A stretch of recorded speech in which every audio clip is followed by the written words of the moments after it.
ଥରେ ଗୋଟିଏ ଜଙ୍ଗଲରେ ମଇଁଷିଟିଏ ବୁଲୁଥିଲା।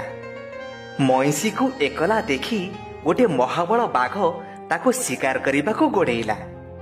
ମଇଁଷି ତା ପ୍ରାଣ ବିକଳରେ ଧାଇଁଲା। ମଇଁଷିଟି ମନେ ମନେ ଭାବିଲା, ଆଜି ନିଶ୍ଚିନ୍ତ ବାଘ ମୁହଁରେ ପ୍ରାଣ ଯିବ। ଏମିତି ଜଙ୍ଗଲରେ ଧାଉଁଥାଏ, ପଛରେ ବାଘ। ମଇଁଷିଟି ମନେ ମନେ ଗୋଟିଏ ପୋଖରୀ ଖୋଜୁଥାଏ।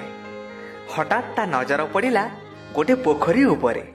ସେ ତା ଦୌଡ଼ିବାର ବେଗ ବଢ଼େଇ ଦେଲା। ପ୍ରାଣ ବିକଳରେ ସିଧା ସେ ପୋଖରୀକୁ ଲମ୍ଫ ମାରିଲା।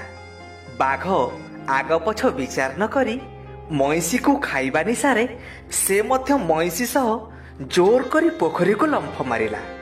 ହେଲେ ମଇଁଷିର ସିନା ପାଣି କାଦୁଅ ପଙ୍କରେ ଅଭ୍ୟାସ ଅଛି, ସେ ସେଠୁ ବାହାରିଯିବ। ହେଲେ ବିଚରା ବାଘ ସେ ପୋଖରୀରେ ପ୍ରଚୁର ପଙ୍କ ଅଛି ବୋଲି ଜାଣିନଥିଲା। ବାଘ ସେଇ ପଙ୍କରେ ଫସିଗଲା।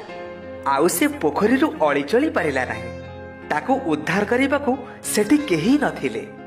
ତା ଛଡ଼ା ସେ ବା ମଇଁଷିକୁ କେମିତି ଉଦ୍ଧାର କରିବାକୁ କହିବ, ଯାହାକୁ ସେ କିଛି ସମୟ ପୂର୍ବରୁ ଖାଇବାକୁ ଗୋଡ଼ଉଥିଲା। ଏଣୁ କର୍ମକୁ ଆଦରି ବାଘ ସେଇ ପଙ୍କ ପୋଖରୀରେ ପଡ଼ି ରହିଲା। ହେଲେ ବିଚରା ମଇଁଷିର ଭାଗ୍ୟ ଖରାପ। ସେଇ ପୋଖରୀରେ ଥିଲା ଗୋଟିଏ ବଉଳା କୁମ୍ଭୀର।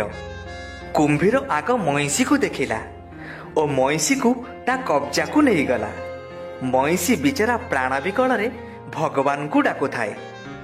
ଏପଟେ ବାଘ ପୋଖରୀରେ କୁମ୍ଭୀରକୁ ଦେଖି ସେ ମଧ୍ୟ ଜୀବନରୁ ପାଣି ଛଡ଼େଇ ଦେଲାଣି।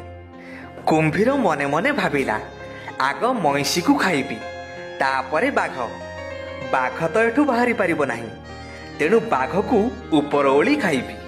ଏକଥା ବୁଝି ମଇଁଷି ଆଖିରେ ଲୁହ ଆସିଗଲା। ସେ ଜାଣିଲା ଯେ ଆଜି ତାର ମୃତ୍ୟୁ ସୁନିଶ୍ଚିନ୍ତ। ତେଣୁ ସେ ମନେ ମନେ ଉପାୟଟିଏ ପାଞ୍ଚିଲା। ଜୀବନକୁ ଡର ଛାଡ଼ି କୁମ୍ଭୀରକୁ କହିଲା, କୁମ୍ଭୀର ଭାଇ, ତମେ ତ ଆମ ମଇଁଷି ମାଂସ ଜୀବନରେ ଅନେକ ଖାଇଥିବ, ହେଲେ ବାଘ ମାଂସ କେବେ ଖାଇନଥିବ। ଥରେ ଭାବ, ଯିଏ ହରିଣ, ଠେକୁଆ, ଛେଳି ମାଂସ ଖାଏ, ତା ମାଂସ କେତେ ସୁଆଦିଆ ହେଇନଥିବ। ତେଣୁ କେତେବେଳେ କୋଉ କଥା, ଆଗ ବାଘକୁ ଖାଅ, ଆଉ ମୋ ପିଠିରେ ଶାନ୍ତିରେ ଶୋଇପଡ଼। ମୁଁ ଆଉ କୁଆଡ଼େ ଯିବି? ଯେବେ ବାଘ ମାଂସ ହଜମ ହେଇଯିବ, ତାପରେ ମୋତେ ଖାଇବ। ଏକଥା ଶୁଣି ବାଘ ବି ତାକୁ ବଞ୍ଚେଇବାକୁ ଯାଇ କୁମ୍ଭୀରକୁ କହିଲା, କୁମ୍ଭୀର ଭାଇ, ମୁଁ ତ କେବେ ବି ଏ ପଙ୍କରୁ ବାହାରକୁ ଯାଇପାରିବି ନାହିଁ। ତମେ ମୋତେ ଖାଇବାରେ ଏତେ ବ୍ୟସ୍ତ କାହିଁକି? ଯଦି ମୋତେ ଖାଉ ଖାଉ ମଇଁଷି ଏଠୁ ଛୁ ମାରେ, ତେବେ? ତେଣୁ ଆଗ ତୁମେ ମଇଁଷିକୁ ଖାଅ। କୁମ୍ଭୀର ବିଚାର କଲା, ନା ନା, ମଇଁଷି ଠିକ୍ କଥା କହିଛି। ଯିଏ ହରିଣ, ଠେକୁଆ, ଛେଳି ମାଂସ ଖାଉଛି, ତା ମାଂସ କେତେ ସୁଆଦିଆ ହେଇନଥିବ। ଆଗ ମୁଁ ବାଘ ମାଂସ ଖାଇବି। ତେଣୁ ସେ ସଙ୍ଗେ ସଙ୍ଗେ ବାଘ ଉପରକୁ ଲମ୍ଫ ମାରି ବାଘକୁ ଶିକାର କଲା ଓ ମନ ଭରି ବାଘ ମାଂସ ଖାଇଲା। ବାଘ ମାଂସ ଖାଉଥିବା ବେଳେ କୁମ୍ଭୀର କହିଲା, ଓଃ, କି ସୁଆଦିଆ ମାଂସ! ଜୀବନରେ ଏମିତି ମାଂସ ପ୍ରଥମ ପାଟିରେ ବାଜିଲା। ସେ ବାଘକୁ ଖାଇସାରିବା ପରେ ମଇଁଷି ଉପରେ ଆସି ଶୋଇଲା। କାଳେ ମଇଁଷି କୁଆଡ଼େ ପଳେଇଯିବ। ସେ ମଇଁଷିକୁ ମାରି ପାରିଥାନ୍ତା, କିନ୍ତୁ ଏବେ ମାରି ମଇଁଷିର ବାସି ମାଂସ ପରେ ଖାଇବାର ମାନେ କ'ଣ?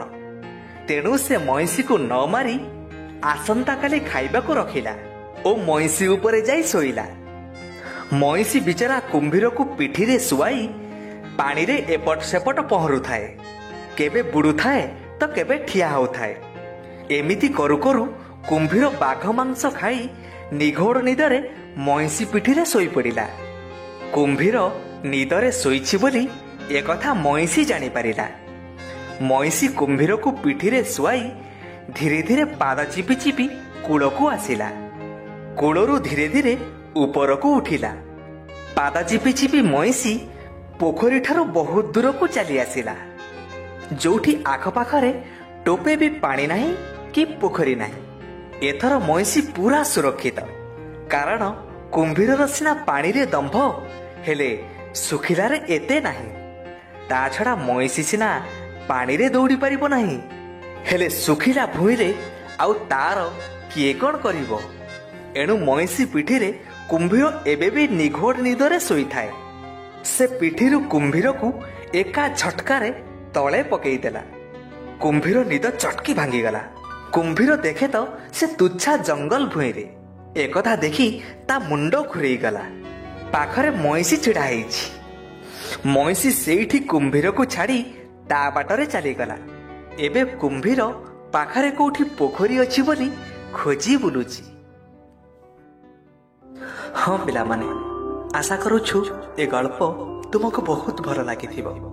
ଯଦି ଏ ଗଳ୍ପଟି ତୁମକୁ ଭଲ ଲାଗିଥିବ ନିଶ୍ଚିତ ଭାବରେ ଲାଇକ୍ କରିବ, କମେଣ୍ଟ କରିବ ଓ ସେୟାର କରିବ। ହଁ, ଯଦି ଏ ପର୍ଯ୍ୟନ୍ତ ଆମ ଚ୍ୟାନେଲକୁ ସବସ୍କ୍ରାଇବ୍ କରିନାହଁ ତେବେ ସବସ୍କ୍ରାଇବ୍ କରିନେବ। କଥା ଦେଉଛୁ ଏମିତି ନୀତି ଶିକ୍ଷା ଓ ମନୋରଞ୍ଜନ ଭିତ୍ତିକ ଗଳ୍ପ ଆମେ ସବୁଦିନ ଭେଟିଦେବୁ।